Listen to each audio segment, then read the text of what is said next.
Buenos días, tengan todos ustedes. Muchas gracias por acompañarnos esta mañana en este ciclo de conferencias que se están desarrollando en este verano.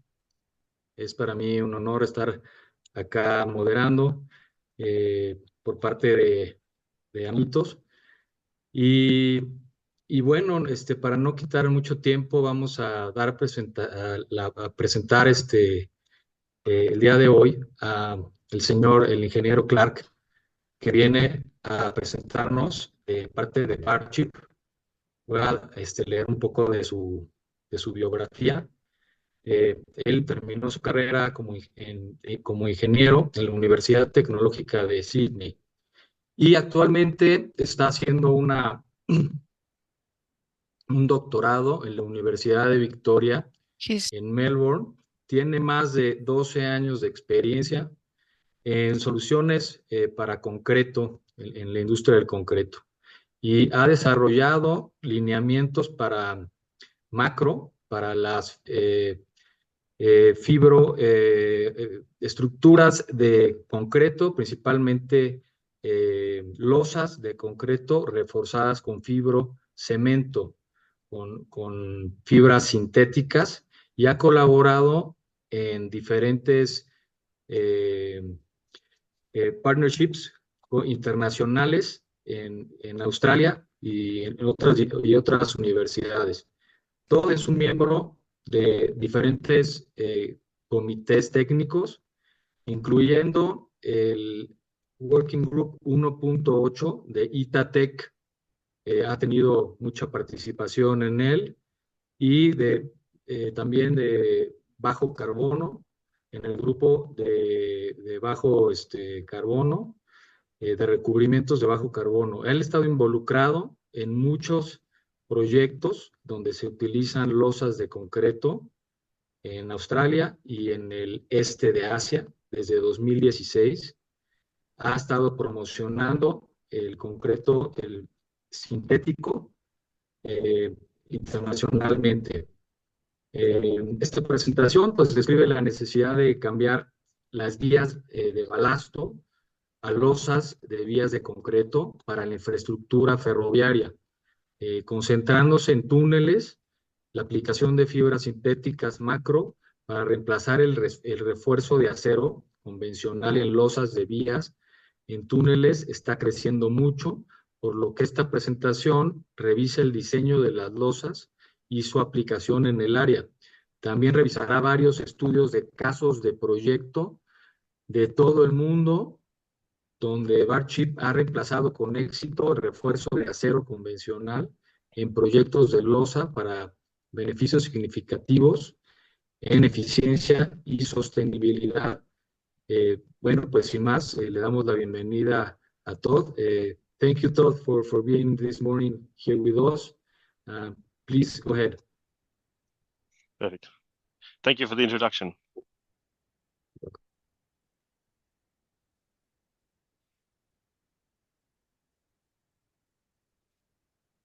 Okay, did it come up?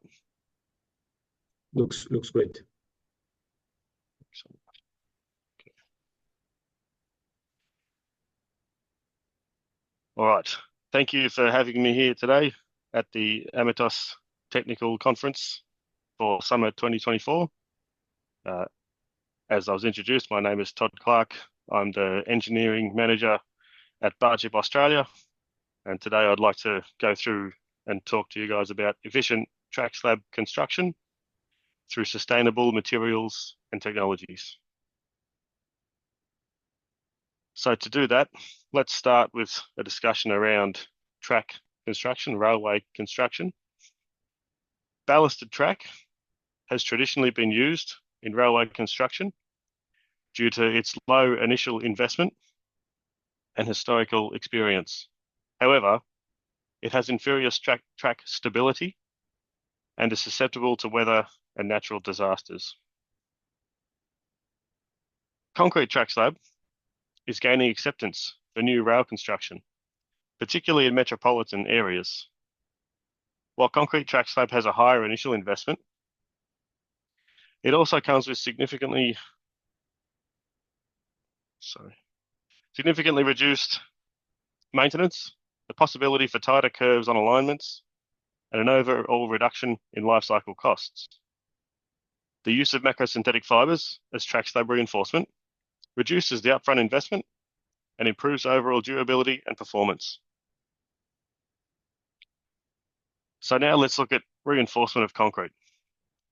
We know concrete cracks, and it needs reinforcement to bridge these cracks. Steel reinforcement is often used, but it can only arrest the crack once the crack reaches the depth of the steel bars. Hence, the crack control is dependent on the cover to the reinforcement and the spacing of the reinforcement. On the other hand, when we use macrosynthetic fibers in concrete, they provide better crack control as they're able to arrest the crack right at the surface where it starts. The three-dimensional orientation of fibers within the concrete allow them to arrest cracks coming from any direction. So, we talk about macrosynthetic fibers. What is a macrosynthetic fiber? Bar chip macrosynthetic fibers range from 30 millimeters to 65 millimeters in length and are made of a durable engineered polypropylene, which in some cases can also incorporate recycled material. The high stretching ratio used in the manufacture allows for a high tensile performance, for example, tensile strengths up to 700 megapascals and elastic modulus up to 14 gigapascals.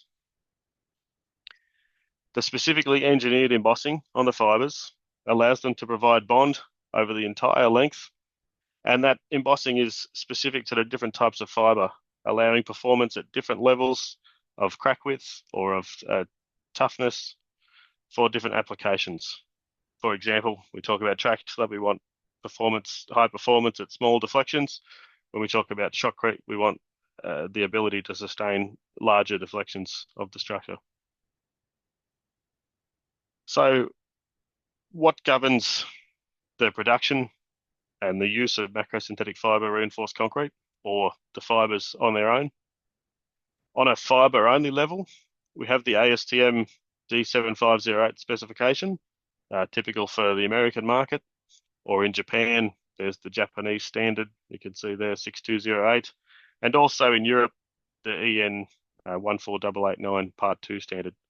Now, all of these specify the mechanical properties of the material, how you test those properties in terms of a direct tensile strength of the fiber itself, and QC measures to make sure that the production is up to a suitable quality, and then how you evaluate that performance to ensure that the product being received by the customer meets a certain minimum level of performance.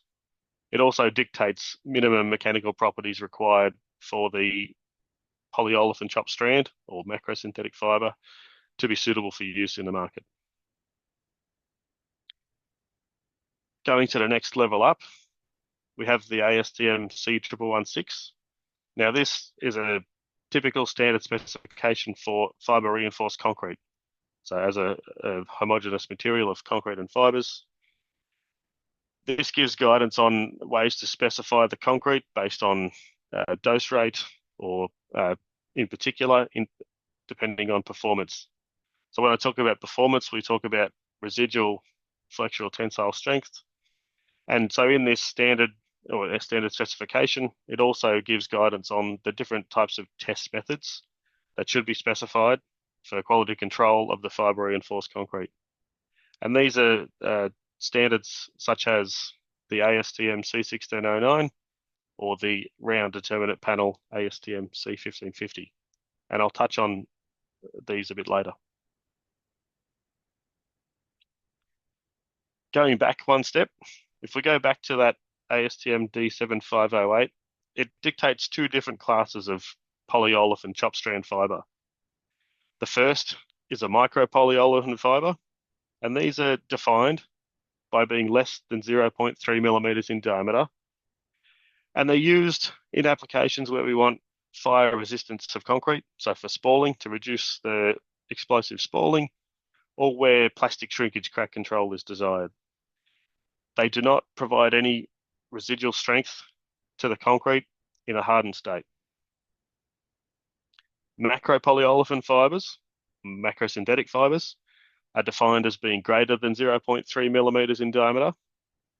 And these are used when we want a structural performance from our concrete, when we want an increase in the residual flexural strength so that we can utilize that in our designs. And this is the type of fiber that we're talking about here today. So as I mentioned, there's multiple different test methods to characterize the residual strength and characterize the behavior of the material under tension. The most typically adopted ones are beam tests. Now these can come in 4-point loaded tests or 3-point loaded tests, and they can have a notch or be without a notch.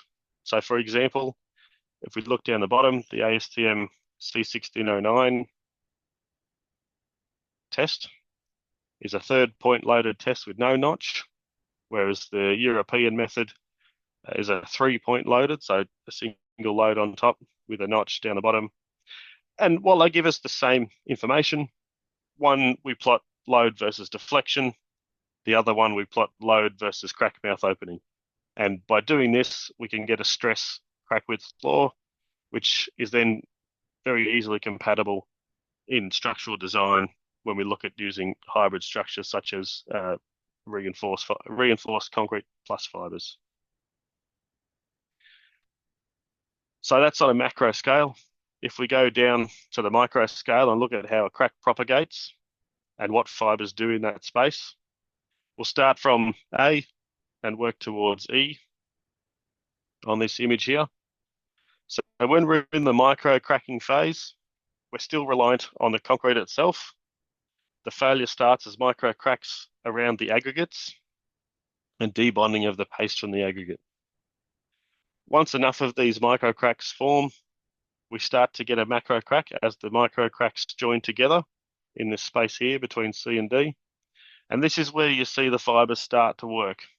We can see in this graph down the bottom, the red line shows the effect of the aggregates. And if there was no fibers in the matrix, this is the shape of the, let's say, load deflection curve or stress crack width curve. As the crack starts to grow, we lose all stress because there's nothing holding it together. When we have fibers, you can see now they're starting to engage. And once the crack grows to a certain level, we achieve bridging of the fibers across that crack, and we see them start to engage, and we get an increase in behavior, in residual strength. So this is quite typical of a macrosynthetic fiber reinforced concrete stress crack width or stress deflection behavior. And once we get out past E, all the fibers have done all their work, they're pulled out or they've snapped, and we have nothing left holding the concrete together. And that's it, well past ultimate limit state, for example. And so coming across to the graph here on the right, this is a typical load deflection curve produced by that ASTM C1609 test. So we load the beam up, the beam cracks at the highest point, we have a softening, and then the fibers start to engage and they provide ductility out to large deflections. This curve is quite typical of a low dose rate of macrosynthetic fibers because we don't see that engagement and pickup. And I'll show some other examples a little later. But what I want to point out here is there's key criteria at 2 levels of deflection. So at the span of the beam divided by 600, we get our serviceability limit state criteria. And at the larger deflection of a span on 150, we get our ultimate limit state criteria. And these are then input to get our design bending moments, bending capacities of our element that we're designing.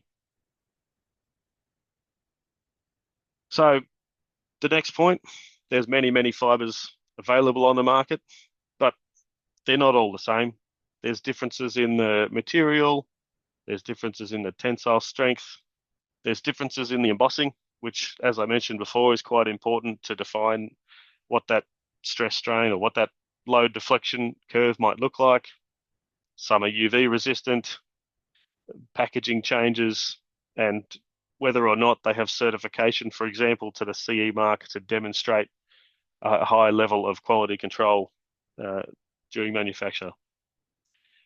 And so what that means is I have here 4 different dose rates of bar chip macrosynthetic fiber tested in the EN 14651 test, so the notch beam. So we're plotting stress on our y-axis versus crack mouth opening displacement on the x-axis. And you can see as we increase from 4 to 6 to 8 to 10 kilos, we get a change in that behavior. And we get an increase in residual flexural strength as we increase the dose rate. But what you might see is one fiber at 4 kilos may provide the blue line, while another one at 4 kilos may provide the yellow line, for example. So it's very important when we're talking about and when we're specifying fiber reinforced concrete that we specify a performance and that we measure that performance before we go into production and ensure that it meets our criteria and we're assessing our concrete based on kilograms per cubic meter of fiber to achieve said performance. So moving on to the next step, we look at structural design of fiber reinforced concrete and the different codes that are applicable. So one of the key ones in the American area, in the North and South American market, is the ACI document, 544 Part 4. This was released in 2018.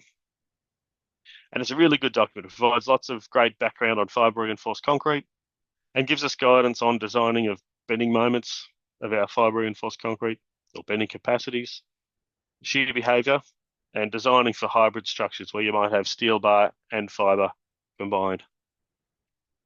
And so I've just extracted the bending moment part out of the guide. So you can see here it provides us with the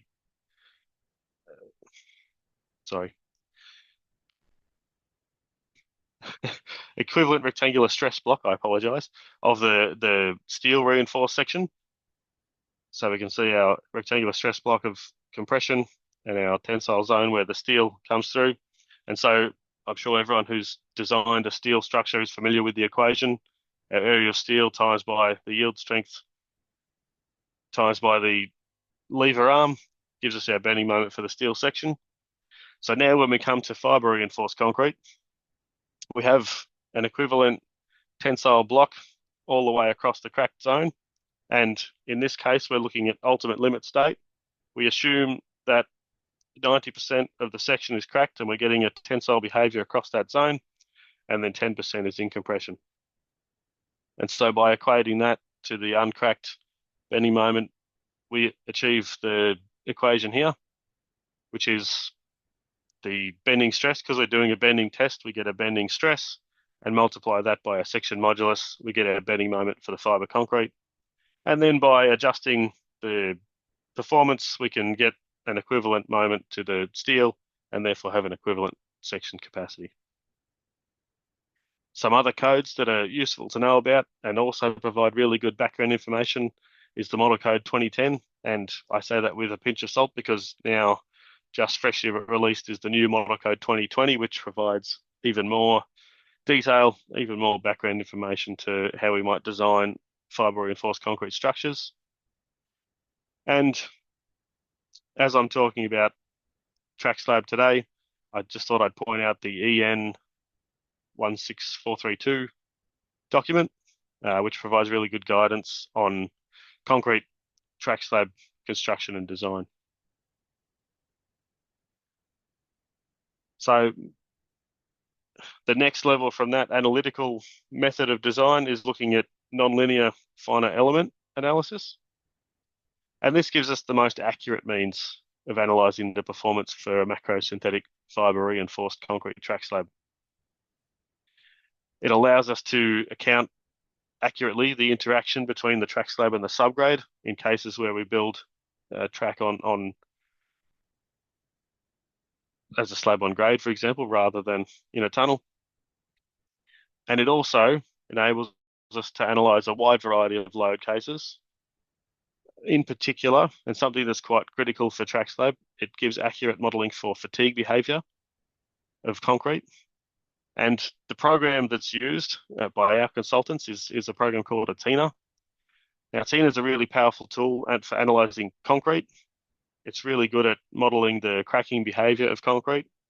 And particularly when we look at fibre reinforced concrete, it has inbuilt constitutive laws for bar chip fibre reinforced concrete in particular.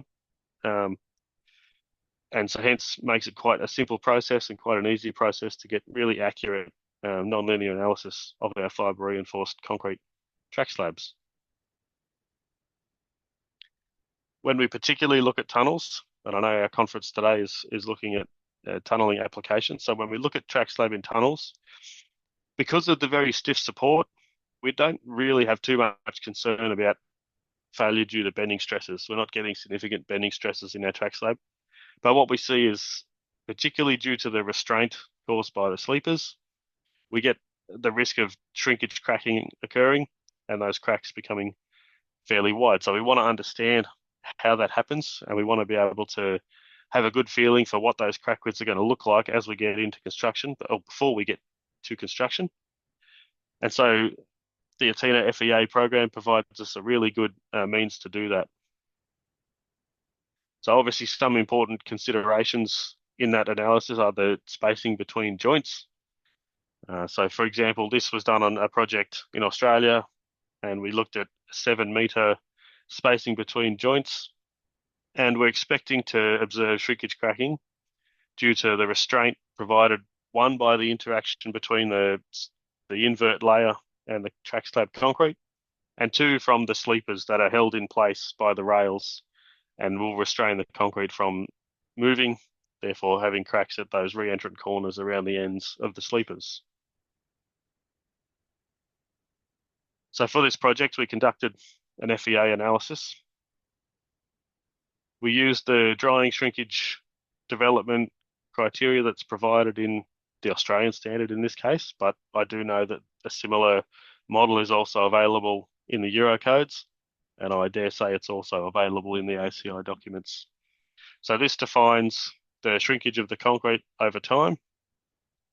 We apply that to the model, and we also apply a time-dependent fibre reinforced concrete material model. So we're changing the strength of the fibre reinforced concrete as the time changes, based on testing that we've done on macrosynthetic fibre concrete at 9 hours, 14 hours, and then 1 day, 3 days, 28 days, and out to 90 days. We don't need to go too far past 90 days because we see both shrinkage and strength start to plateau at that age. So we have a nice curve that we can then use for our time-dependent model and correlate with the changing shrinkage over time as well. And so we could see in this project, we were able to demonstrate the shrinkage cracking that may occur, and that the crack widths would be within the required limits and satisfy the design criteria. So that's talking about what fibres are, how they're regulated, how to design with them. Let's now talk about applications of macrosynthetic fibre reinforced track slab and where bar chip has been used in practice. I'll go through a bit of a timeline, looking back to some of our very first references 20 years ago and working towards some more current ones, and go through some project case studies where we've had a lot of involvement. So one of the very first applications of bar chip fibre reinforced concrete in a track slab was the Docklands light rail. And what I want to start with is that a common theme throughout the next part of the presentation that you'll see is the importance of having pre-production trials when we do this. It really helps with collaboration between the concrete placer, the contractor, the engineer, and the supplier to make sure that everyone is aware of the critical parts throughout the process to ensure we have a successful project. In this case, they started with this 4-meter length of track, and really it was just there to see how they could mix the fibres, make sure that had a homogeneous mix of fibre reinforced concrete, and that the guys on site were able to pump and place the fresh concrete and achieve a suitable finish. They were happy with that first trial, so they proceeded to a test section on the viaduct. And here, the performance of the concrete was monitored over 28 days for compressive strength and residual flexural strength. And also the track slab on site was monitored for cracking. This viaduct trial also included testing the installation of the rail plates and fittings to ensure there was no issues with drilling of the concrete or application of the epoxy resin. Success in both of these trials led to both stages 1 and 2 of the Docklands Light Rail project adopting bar-chip fibre reinforced concrete track slab. And my colleague was able to get back there after 11 years in service. So that was 2016, I believe. So we're now almost 10 years on from that again. But during the site visit, they went along the length of the track and they were assessing it for signs of duress or signs of cracking. And along their whole visit, they couldn't see any signs of stress in the slab. No cracking was found, and they were very happy with the way that the fibre reinforced concrete slab was performing at that stage of its design life. Another very early adopter of fibre reinforced concrete in track slab is the Japanese railways. So the Railway Technical Research Institute in Japan conducted a lot of research and development. In this particular case, looking at whether they could make that shear zone, so the area at the end of the sleepers, whether they could make that thinner and optimize the thickness of that to reduce the amount of concrete used. And they did this using fibers and some strategic steel reinforcement. And so by comparing both of those, and if we look at the graph here on the right, we can see they've looked at 2 different thicknesses of that concrete and determined whether they were suitable to meet their design criteria. So here we can see that was for a type of sleeper called the D type. And there you can see that's the typical shear reinforcement that's used around the end of the sleepers, plus fibers. And at the time, this provided quite an optimized solution for the Japanese high-speed rail.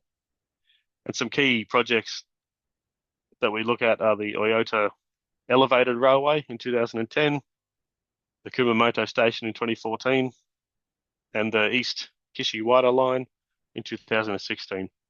And these are just some of the 60 or 70 projects that have used bar-chip fibre reinforced concrete in their track slab in Japan. And by including the fibres in this particular design, they're able to minimise that amount of steel that they're using here.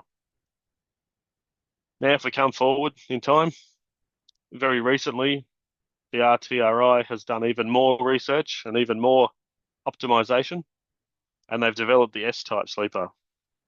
Now, this has completely removed the need for steel in the track slab or the track bed concrete, and has also minimised the amount of concrete required. You can see here that yellow line is where the track slab used to come to. Now they've got it butted up right against the sleeper. And this is due to improved design of the sleeper as well, transferring those shear forces better into the concrete and allowing the fibre reinforced track slab to be sufficient to sustain that shear load, particularly when we talk about the track at cant and around corners. And you can see the only steel used now is just the shear connector to connect that track slab concrete or track bed concrete to the slab below. And it's important to note the use of the fibre reinforced concrete improves the construction speeds and significantly reduces costs of construction. Going along the progress, we also have been involved with a company called Precast Advanced Track. Now they make a precast track slab concrete that's placed in sequence, stitched together, and forms a concrete track slab. And we've done a lot of development work with them over the time. You can see it's quite unique in that it has all the conduits and drainage required to move water from the centre away from the subgrade and out to the sides of the track, and allow room for utilities and amenities and electrical wires to pass through and be incorporated within the track slab itself. The one showed before was the typical profile for a light rail with embedded rail inside, and the 2 here are the heavy rail track slab designs. The one down the bottom here includes that spine beam to give the track slab added stiffness, particularly when we want to use high speed trains or higher loads.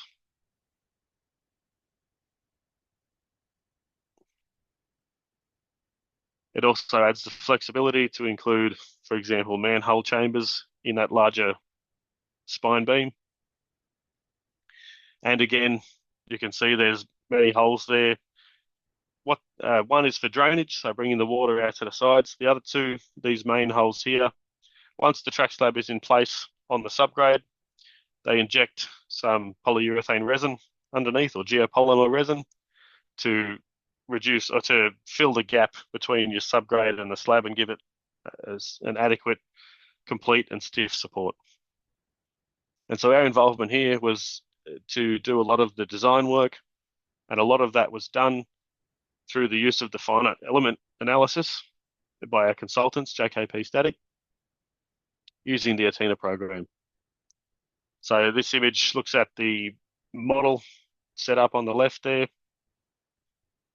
and one set of results where we look at the bogey, also the axles straddling the joint and looking at deflection of the joint. And what was crucial here is that not only did we look at FEA design, we also undertook full-scale testing. Now, this was done by AECOM in their Nottingham facility. They used their RT-ST tester, which applied typical train loads to the track slab at various locations along the setup to look at deflections in the mid-span of the panel, close to the joint, across the joint, and on the far side of the joint. And what we could see when we compare the full-scale testing to our FEA modeling, we saw some very, very close correlation between the deflections observed versus those measured in the analysis. So one, this gives us confidence in our modeling and how accurate we can be in terms of deflections and crack widths in our analysis for the fibre reinforced concrete. And also it gave us validation of the PCAT system, showing that we could then apply this model to other applications where we might have different soils, different subgrades, so different conditions, and be able to give quite an accurate assessment of how that will perform. Looking at something a little bit closer to where I'm from, so I'm from Sydney, if you couldn't tell from the introduction, but what we're seeing coming into the construction industry is the use of environmental product declarations. Most of the infrastructure, particularly in Australia, nearly all projects are required to submit an Infrastructure Sustainability Council rating. And this assesses sustainability across the whole project, not only looking at embodied carbon, but also social and economic sustainability. But the EPDs, of course, focus on the embodied carbon of the construction materials being used. And so these formed a key part of the next project, which is the Parramatta Light Rail, right near where I live. This project adopted our bar chip R50 fibres.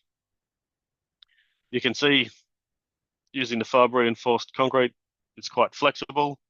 We were able to put, or sorry, not we, the project was able to use blockouts in the image on the left to be able to then place these beautiful brickwork pattern. Sorry, I've lost my slides. Sorry, place this beautiful brickwork pattern. And this runs through the heart of Parramatta, through the middle of a pedestrian zone, and provides a great visual for the light rail. And then also for the other sections where it runs down the main streets, it's just a pure finished concrete surface using a broom finish, and very minimal fibres can be seen on the surface. It's quite a landmark project for us. And by utilising the bar chip R50 fibre and the EPDs that we were able to provide them, that helped them to then generate the highest ever Infrastructure Sustainability Council as-built rating that was seen in Australia at the time, and I think it still holds that title. What are we, 3 years later? So if you're not familiar with ISC, it's very similar to rating programs such as LEED, which I believe is used in the Americas, or the BREEAM system, which is used in the UK and Europe. So similar process, but assesses, in our instance, the embodied carbon of the material versus a base case. And so for the project, we were able to remove 2,426 tonnes of steel and replace that with only 100 tonnes of the R50 fibres. This led to an overall reduction of the embodied carbon by 4,815 tonnes, which is just quite a huge number on that project. And that's just due to the fibres replacing steel alone, not any other considerations around the concrete. And so overall on the project, a 28% reduction in embodied carbon was observed. And when we talk about cost and labour savings, they were able to reduce their labour costs by 15% on that project. So significant savings overall, significant outcomes from an environmental perspective, as well as a cost outcome. So moving forward from Parramatta, the current project, or light rail project in Australia that's being constructed, is the Gold Coast Light Rail. Now this is even more interesting because the engineers have specified a very, very high residual strength requirement for the fibre reinforced concrete. Now this is due to, if you're familiar with the Gold Coast, you'll know that the light rail runs on some very soft sandy soils. And so we're seeing quite large negative moments along the track slab due to the loading required by the client. And so that's driven that residual strength up. But what I want to point out, so here's a typical test we've seen from our pre-production trials. And we're able to achieve at FR1 a value of 3.3 MPa. So you can see here, this is at the serviceability limit state. And at ultimate limit state, we're getting it close to 5 MPa residual tensile strength. So this is quite exciting. This is using 8 kilograms per cubic meter of bar chip 48 fibre. And so, again, a large set of pre-production trials was done to ensure that that dose rate of fibre could be mixed successfully without balling issues, to ensure that it could be pumped easily, and then placed and finished by the contractor. And we could see over 2 successful trials that all of this could be achieved. We were able to get a mixing methodology that ensured no balling would occur. Pumping wasn't a problem due to the great concrete mix design that was provided by the supplier. And as you can see, we had a great finish, very few fibres visible, using a broom finish and then a tined finish to provide traction for traffic and pedestrians that will walk or traverse this slab once it's in practice, once it's placed on site. Okay, the next section. Now, as we're talking about tunnels, I'm focusing now on track slab in tunnels and case studies of those track slabs. So one of the earlier ones was the Bukit Berapit tunnel, which I'm sure I saw in that introductory video. Fantastic. It was a twin tube, 3 kilometre horseshoe shaped tunnel, and the bar chip fibre reinforced concrete track slab was adopted in this application. At the time, it was the longest rail tunnel in Southeast Asia, and it forms part of the larger electrified double track project, a 329 kilometre railway line between Ipoh and Padang Besar. In consultation with Barchip and our consultants, we were able to offer the customer some finite element analysis modelling, which provided them the confidence that they'd get a better outcome using the macrosynthetic fibres. And by removing the steel, they removed the risk of stray current corrosion of that steel in the track slab and demonstrated a superior crack control versus their original solution,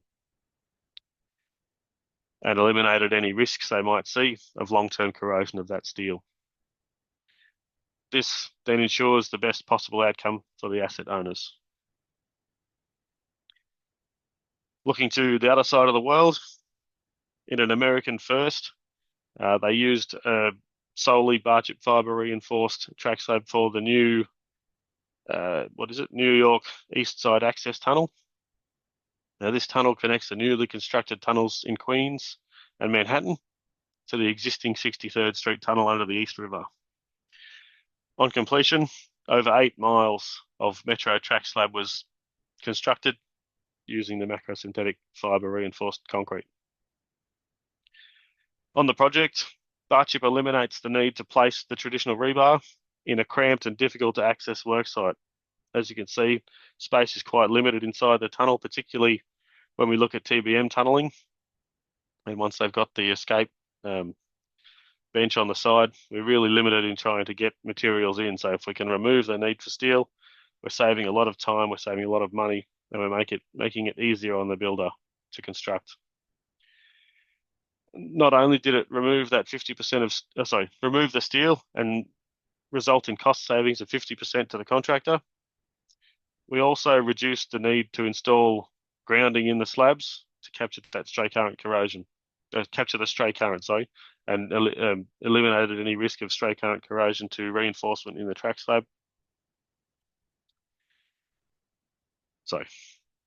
And now we're going to something closer to my home. So this is a case study of the Forestfield Airport Link Tunnel. This was built in Perth. It's a project that was jointly funded by the Australian and Western Australian governments.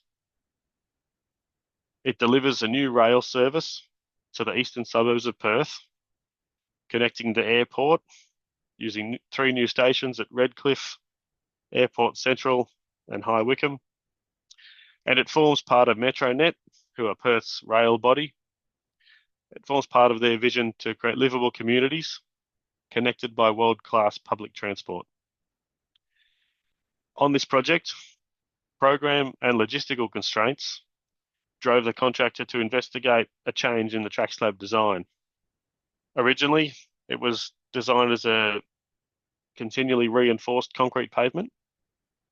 However, macrosynthetic fibers were considered as an alternative to the steel reinforcement.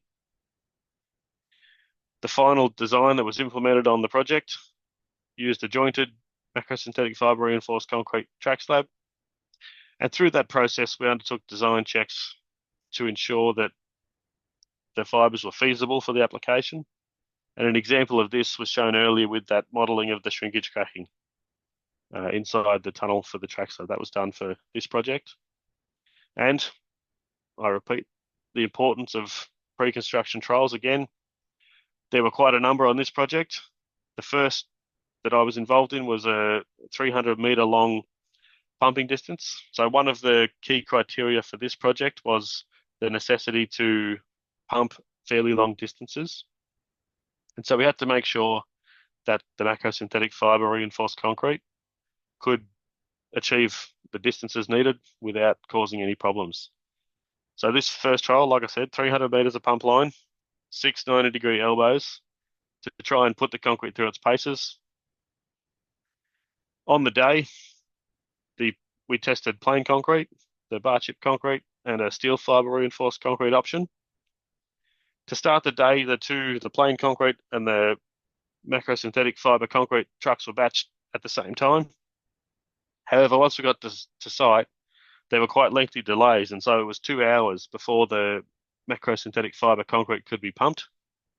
But we were still able to successfully pump it and place it and finish it in that track slab, which gave the contractor really great confidence that they had a product they could use and move forward with.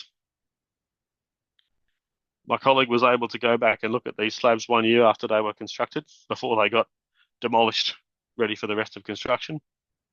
You can see here plain concrete on the left, the barchip macrosynthetic concrete, and the steel fiber reinforced concrete. And what's observable in these cases is for the plain and for the steel fiber reinforced concrete, we see plastic shrinkage cracking happening. Whereas for the macrosynthetic fiber concrete, there was no cracking observed at all on this slab. So drove the confidence even more for the contractor and for the designer that they were having a solution that they were happy with, or they could be happy with. So the next trial was to do a 1.5 kilometer, 1,500 meters of pump line. And this trial was purely to see whether the concrete could be pumped that far, to measure pump pressures. And also in this trial, they measured the concrete temperature at the time of discharging into the pump, or before discharging into the pump, and also at the other end. And what was quite interesting is that even though the concrete took half an hour from entering the pump to coming out the other end, the increase in temperature of the concrete was only 1 degree Celsius. So again, even more confidence, even more belief that the system would work.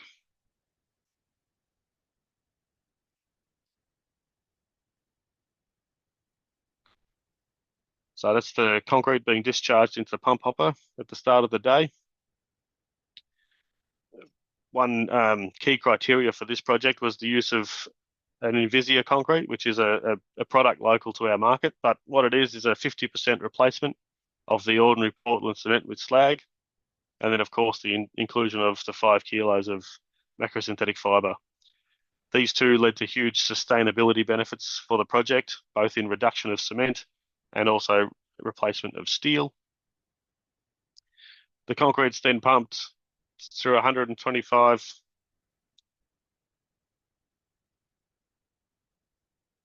millimeter diameter pipeline,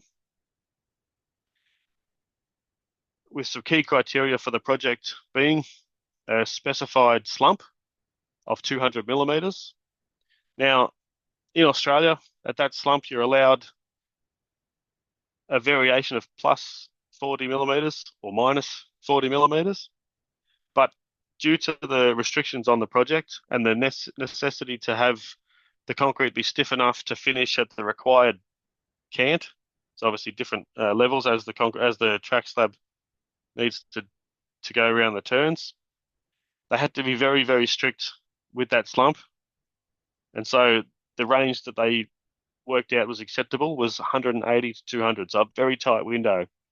But through great collaboration between the pump operator, the concrete placers, and the concrete producer, they were able to regularly and consistently achieve providing concrete within that range.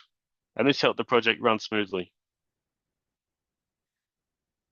Another key or interesting ingenuity on this project is the use of this V channel on the sidewall. It served multiple purposes. It gave the concreters the level at which they needed to finish the track. It also gave them something to rest the screed on to get that level. And then once it's finished, it becomes the drainage channel for the track slab. So it served multiple purposes. And that drainage channel fed into regular cross-track drainage throughout the length of the tunnel, which then fed into a channel that ran through the length of the track slab underneath and into the sumps. So quite an ingenious design. When we look at laying the track slab, at the start of the day, it was very important due to that very long length of pumping that the line was primed properly. To do that, we required large amounts of slurry, up to 3 cubic meters, which had to be pumped into these waste bags that you can see here. So all that slurry, it was made sure that none of it entered the track slab construction itself. It was pumped into these waste bags until proper concrete was coming through, and only then construction could start. During the project, up to 120 lineal meters of track slab was placed each day. And at the longest length, they pumped 1,970 meters of lineal meters from the station box into the middle of the tunnels. And as I mentioned before, and I'll repeat again, it could only be successful due to great collaboration between all parties involved to make sure that construction was fluent, that everyone understood the key risks and criteria involved to make sure that the project was successful. Some key outcomes are the sustainability outcomes by removing that heavy steel reinforcement that would have been required in the CRCP design by reducing significantly the cement content in the mix, and also by removing a significant amount of truck movements inside the tunnel by using long distance pumping from the surface. So all of these led to fantastic outcomes in terms of both cost and sustainability benefits for the project. Once that one was finished, the next project was in Sydney, which is the Sydney Metro, Stage 2, the City and Southwest project. Quite similar in the way it's set up to the Forest Field Tunnel. You can see here on the left we have the sleepers set in place, rail attached and everything aligned into its final levels, ready for concrete to be placed.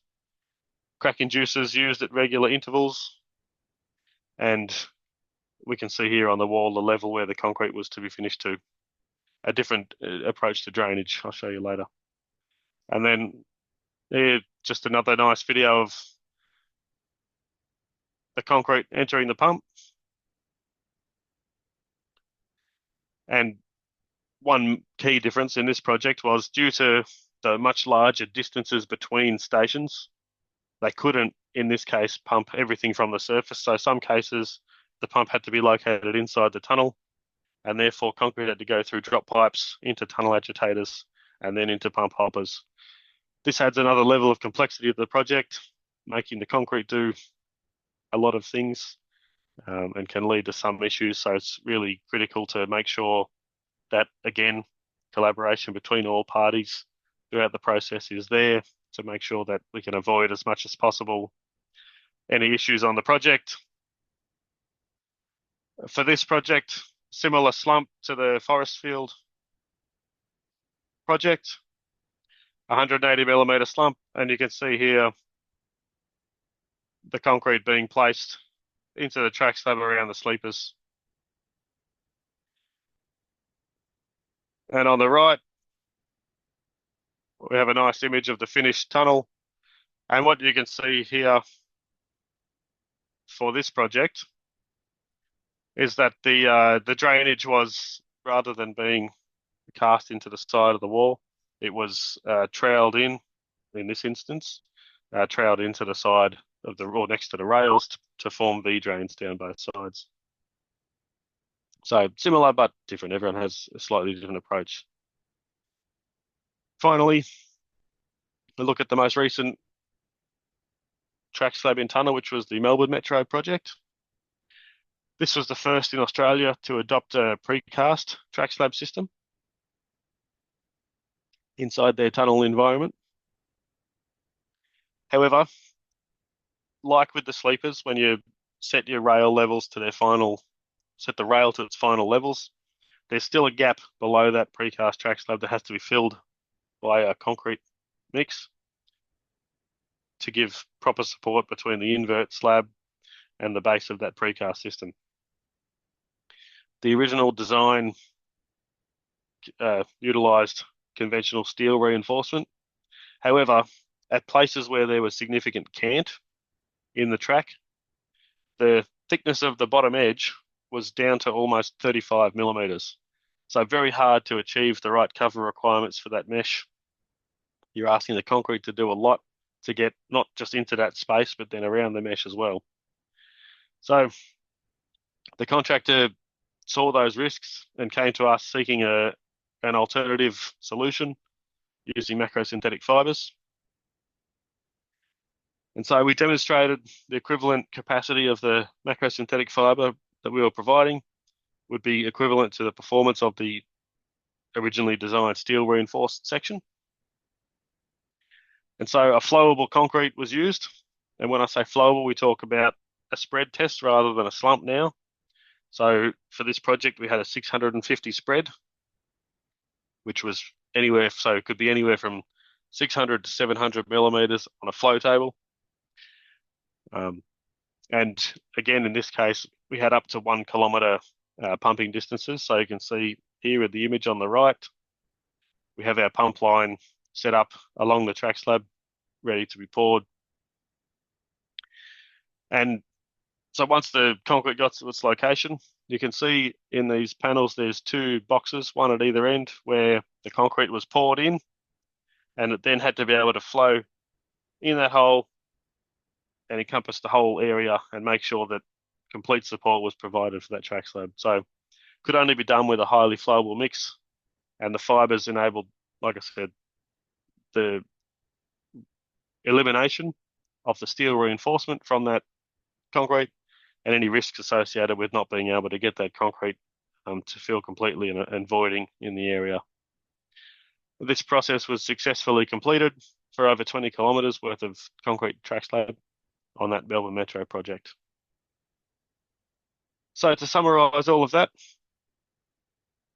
macrosynthetic fibre reinforced concrete track slabs provide a cost-effective and sustainable alternative to conventional reinforced concrete options. Using fibres gives added flexibility, particularly when we talk about tunnels, where we have limited space to bring in materials and work on tying steel in and around sleepers. It just really opens up what's possible. As I mentioned in the start of the presentation, there's many different design options available, both analytical methods and numerical analyses, to help assess the applicability of macrosynthetic fibres in these applications. And we can help with that. If anyone is requiring assistance, we have the capability to provide those services or help understand what options are available and how to design with fibre reinforced concrete. And most importantly, significant reductions in embodied carbon on the project. We're improving the sustainability by replacing the steel with bar chip fibres and helping infrastructure projects, helping our sector achieve our net zero 2050 requirements. So thank you very much for being here today and listening to my presentation. Happy to open up to any questions that people may have. Thank you very much, Todd. It was a very interesting presentation. Actually, here in Mexico, there was a tunnel, a drainage tunnel that also used fiber synthetic in the segment. That's called the tunnel emisor poniente. Let me see if somebody has some questions, but I have one.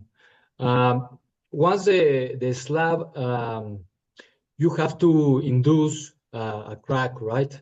So what's the design, let's say, length? It has to do with the thickness of the slab, or when do you decide when to induce the cracks for each slab? Yeah, each project was different. Each chose a different length of crack inducement, and I think over time they developed the confidence to increase. So the first one that I dealt with, and most of these are all within that sort of 200 to 250 millimeter thickness, and we went from a 2.5 meter joint spacing up to 4.2 and even I think 6 on the most recent one. So as they gained confidence that the fibers were providing sufficient crack control, they started to increase that joint spacing, and that was replicated by our modelling, showing that we could still achieve it at the higher distances. And it's also due to different sleeper shapes providing different amounts of restraint, and therefore different risks of cracking occurring. All right, thank you. Si alguien más tiene alguna pregunta, por favor, háganos favor de escribirla aquí en la sección de preguntas y respuestas, por favor. Vamos a dar ahí unos minutos para que lo hagan. Mientras tanto, le voy a preguntar otra pregunta a Todd. Todd, this also has been used in construction of buildings, right? This has been commonly used also in high-rise buildings, I suppose. Look, I don't believe so at least not in Australia. Typical applications are tunneling, slab on grade, track slab, and shotcrete in underground construction, but not high rise as far as I'm aware. All right, thanks. Yeah, I know a little bit of the project in Parramatta because they used a Rome's machine, and they were actually casting the slab just before the TBM advance, just after the TBM advance. So it was a very interesting project, no? Definitely. Here we have a question, no? Do you want me to stop sharing the screen, or happy to leave it like this?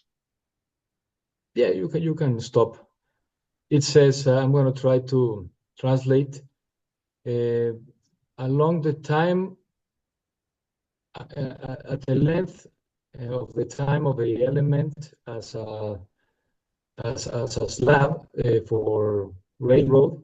The microsynthetic represents any risk. I mean, he's referring throughout the years, no? And what is the difference between the elasticity module of the steel and the polypropylene? It's from Omar Lopez.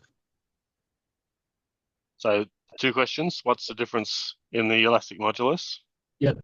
And And the other what's the one is the first one is throughout the years, what would be the the risk just to leave it like a, I think he refers of how many years it is design at life, this maybe? life. Yeah. So the difference in Young's modulus, obviously there is one. Steel is 200 and polymer fibers are only 10 to 14. But when we look at design of fiber reinforced concrete, uh, it's about the material as a whole, about fiber reinforced concrete. And so then we're looking at that residual strength, as I showed in the beam test, and that's what drives the design criteria. Do you want to translate, and then we'll do the second one? I think it was already translated Okay, by the sorry. by the, by the lady helping us. There's another one. Okay, you were saying about the design life, right? Sorry, yeah. So when we talk about design life, obviously the risks of corrosion are eliminated because we have a polymer fiber which doesn't suffer corrosion. When we talk about track slab in particular, there's no real risks of creep because the slab is supported fully by the tunnel and the subgrade. So I can't see any issues for a 120-year design life, which all of these slabs have been designed to. Sí, pues pueden ver el diseño de más de 120 años. There's another question from Diego Navarro.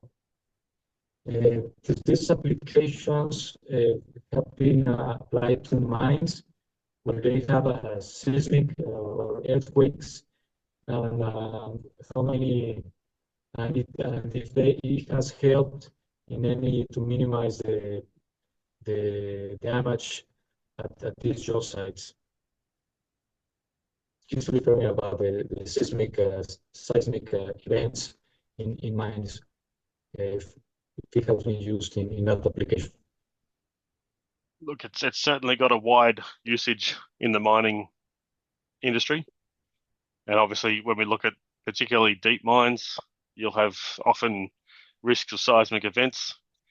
And the fiber, when we use fibercrete, the fibers help to hold that concrete together and stop it from causing excessive damage in those events. And when we have highly seismic areas, it's probably a combination of fibercrete plus mesh giving the required ductility for that system. Great, thanks. I think Mr. Jesus Munoz, there's another question that's similar to the I think he last one. translated it. Is that right? Yeah, he translated, yeah, exactly. So we still have a couple of more minutes. If somebody else wants to ask anything.